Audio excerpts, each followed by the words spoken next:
ప్రతి దినము తన సిలువనెత్తుకుని నన్ను వెంబడింపవలెను. నన్ను వెంబడించాలి, నన్ను వెంబడించాలి. నిత్య జీవం కావాలా? నీ భక్తి పరిపూర్ణం అవ్వాలా, సంపూర్ణం అవ్వాలా? నన్ను వెంబడించాలి. అందుకేనండి ఆజ్ఞల్లో ప్రధానమైన ఆజ్ఞ, మొట్టమొదటి ఆజ్ఞ, నీ తండ్రి అయిన నీ దేవుణ్ణి పూర్ణాత్మతో, అలాగా సంపూర్ణమైన ఆత్మతో, పూర్ణమైన వివేకంతో, పూర్ణమైన శక్తితో, పూర్ణమైన బలంతో ఏం చేయాలి? ప్రేమించాలి. అంటే ఆయన ఆరాధించడానికి ఇవ్వాలి. పరిపూర్ణంగా మన ప్రేమ ఆయనకు కావాలి. పరిపూర్ణంగా నువ్వు నేను ఆయనకు కావాలి. అది ప్రధాన ఆజ్ఞగా పెట్టాడు. తర్వాత నువ్వులే ప్రేమించగలుగుతూ. ప్రేమించడం అంటే ఏంటి? ప్రేమించడం అంటే ఏంటో తెలుసా? అర్పణ. నీ బ్రతుకుని ఇవ్వటం అర్పణ. అది ప్రేమించడం. అదే సుప్రభు చేసాడు. చూడండి ఒకసారి ఎఫెసీయులకు రాసిన పత్రిక 5వ అధ్యాయము 2-3 వచనాలు ఏం చెప్తున్నాడు చూడండి. ఏమంటే నిన్ను వలే నీ పొరుగు వారిని ప్రేమించడం అంటే ఏంటో చెప్తున్నాడు చూడండి ఒకసారి. దేవుని ప్రేమించడం అంటే ఏంటో చెప్తున్నాడు చూడండి ఒకసారి. దేవునికి ఇవ్వటం అంటే ఏంటో, దేవునికి అర్పించడం అంటే ఏంటో చెప్తున్నాడు చూడండి ఇక్కడ.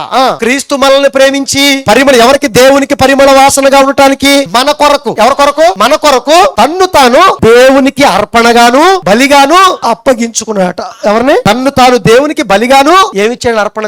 దేవుడికి ఏం అర్పణ ఇచ్చాడు యేసు ప్రభు? సజీవ యాగంగా తన్ను తాను దేవునికి సమర్పించుకున్నాడు. తన్ను తాను దేవునికి అర్పించే బతి యేసుక్రీస్తు వారిది. అయితే ఆయన అనుసరించి అర్పణ మంది ఉందా?